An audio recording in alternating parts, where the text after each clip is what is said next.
আপনাদেরকে আজকে আমি এই যে দেখতে পাচ্ছেন আমার হাতে মিনি রিচার্জেবল টর্চ লাইটটি, এই টর্চ লাইটটি সম্পূর্ণ রিপেয়ার করে দেখাবো। তো এই টর্চ লাইটটির সমস্যা হচ্ছে এই পেছনের দিকে যে চার্জার পিনটি থাকে, সেই চার্জার পিনটি কিন্তু সম্পূর্ণ উপড়ে ভিতরের দিকে ঢুকে গেছে। এটি হচ্ছে এই লাইটটির সমস্যা। এজন্য সেই ভাই নিয়ে আসছে। তিনি চার্জ দিতে পারতেছেন না বা এই লাইটটি ব্যবহার করতে পারছে না।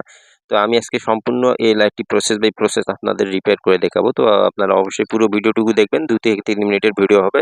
তো দেখলে আপনারা কাজগুলো শিখতে পারবেন। তো এখন আমি চার্জার লাইন লাগানোর চেষ্টা করব এই লাইটটিতে। দেখবো চার্জ হচ্ছে কিনা। তো দেখতে পাচ্ছেন এখানে চার্জার পিনটি ঢুকলেও কিন্তু চার্জ হচ্ছে না। কারণ ভিতরে যে পিনটি সেটি উপরে ঢুকে গেছে। এ কারণে এই সমস্যাটি হচ্ছে। তো এই সমস্যাগুলো খুব সহজেই কিন্তু রিপেয়ার করা যায়। আমি আপনাদের সম্পূর্ণ রিপেয়ার করে দেখাবো। তো এখন এই সুইচটি এর আগে কোনো এক ভাই রিপেয়ার করে দিয়েছে। সুইচটির কোনো সমস্যা নেই। ঠিক আছে। জাস্ট চার্জ নেই দেখে লাইটটি জ্বলতেছে না। এটি হচ্ছে সমস্যা। যেহেতু চার্জার পিনটির সমস্যা সেহেতু আমি চার্জার পিনটা এখন রিপেয়ার করে দেখাবো।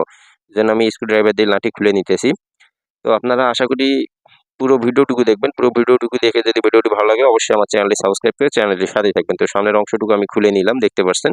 খুব সহজ কাজ। এখন হালকা একটু চাপ দিলেই কিন্তু যে দুটি পার্ট আছে সেই পার্ট দুটি খুলে যাবে, কোনো সমস্যা নেই। তো আপনারা টেনে দেখবেন না, তাহলে কিছু বুঝতে পারবেন না। তো দেখতে পাচ্ছেন হালকা একটু চাপ দিলাম, বাস পার্ট দুটি খুলে গেল। ভিতরে একটি সার্কিট বোর্ড ও একটি ব্যাটারি দেখতে পাচ্ছি।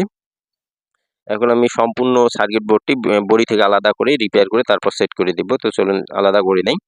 তো এখানে আলাদা করে আমি নিলাম। তো দেখতে পাচ্ছি যে চার্জার যে পিনটি লাগানো আছে সেটি সামনের দিকটা উকড়ে মানে উড়ে উপরের দিকে উঠে গেছে। এজন্য সমস্যাটি হয়েছিল। তো এই পিনটি আমার চেঞ্জ করার কোনো প্রয়োজন নেই। পিনটি সম্পূর্ণ ভালো আছে। জাস্ট খালি সামনের অংশটুকু উকড়ে গেছে। আমি সামনের অংশটুকু আবার ভালোভাবে বসাই দিয়ে একটু জাস্ট তারা দিয়ে ঢালাই দিলেই হয়ে যাবে।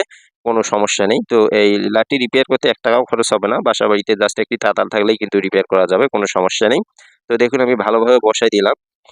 বসাই দিয়ে এখন এই পাশে আমি যে অংশটুকু উকড়ে গেছিল ভালোভাবে একটু তাতাল দিয়ে ঝালাই করে দিব। তাহলেই কিন্তু এই সমস্যাটা সম্পূর্ণ সমাধান হয়ে যাবে। তো আমি তাতাল দিয়ে ঝালাই করে দিব এখন। তো আশা করি ভিডিওটি ভালো লাগবে। ভিডিওটি ভালো লাগলে অবশ্যই আপনারা আমার চ্যানেলটি সাবস্ক্রাইব করবেন। সাবস্ক্রাইব করে চ্যানেলটির সাথেই থাকবেন। আর ভিডিওটিতে লাইক, কমেন্ট এবং ভিডিওটি শেয়ার করে দিবেন যাতে অন্য ভাইয়েরাও এই কাজগুলো দেখে শিখতে পারে। তো এই টর্চ লাইটগুলোর বেশি কিছু নষ্ট হয় না। সুইচ ও চার্জার পিনটি বেশিরভাগ নষ্ট হয়। এছাড়াও ব্যাটারি টুকটাক সময় নষ্ট হয়। কি আপনার সুইচগুলো নষ্ট হলে কিভাবে এই লাইটটি সম্পূর্ণ খোলা ছাড়া বা সুইচটি চেঞ্জ করা ছাড়া রিপেয়ার করবেন সেই ভিডিও আমার চ্যানেলে দেওয়া আছে। আপনারা চাইলে দেখতে পারেন। আমি ডেসক্রিপশনে লিংক দিয়ে দিব। তো দেখতে পাচ্ছেন আমি এই সুইচটা সম্পূর্ণ রিপেয়ার করে ফেললাম। এখন জাস্ট আমি আবারও চার্জার লাইনটি লাগিয়ে দেখব যে এই লাইটটিতে চার্জ হচ্ছে কিনা। তো চলুন আমি চার্জার লাইনটি এখন লাগিয়ে দেই। তো দেখুন চার্জার লাইনটি লাগানোর সঙ্গে কিন্তু এখানে যে বাতিটি সেটি জ্বলে উঠতেছে, অর্থাৎ এই লাইটটিতে বর্তমানে চার্জ হচ্ছে। আমার চার্জার পিনের যে সমস্যাটি সেটি সম্পূর্ণ রিপেয়ার হয়ে গেছে।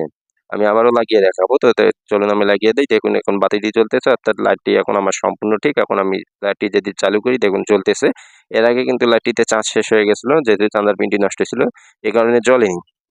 তো দেখতে পাচ্ছেন খুব সহজেই কিন্তু রিপেয়ার করে দেখালাম আপনাদের এই চার্জার লাইটটি।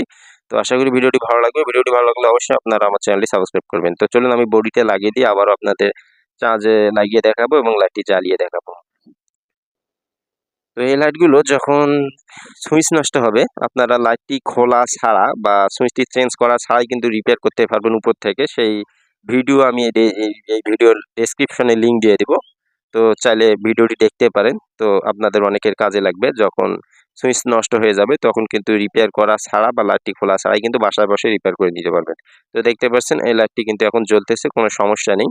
তো আমি আবারও এখানে এখন চার্জার লাইন লাগিয়ে দেখব যে আমার লাইটটিতে চার্জ হচ্ছে কিনা।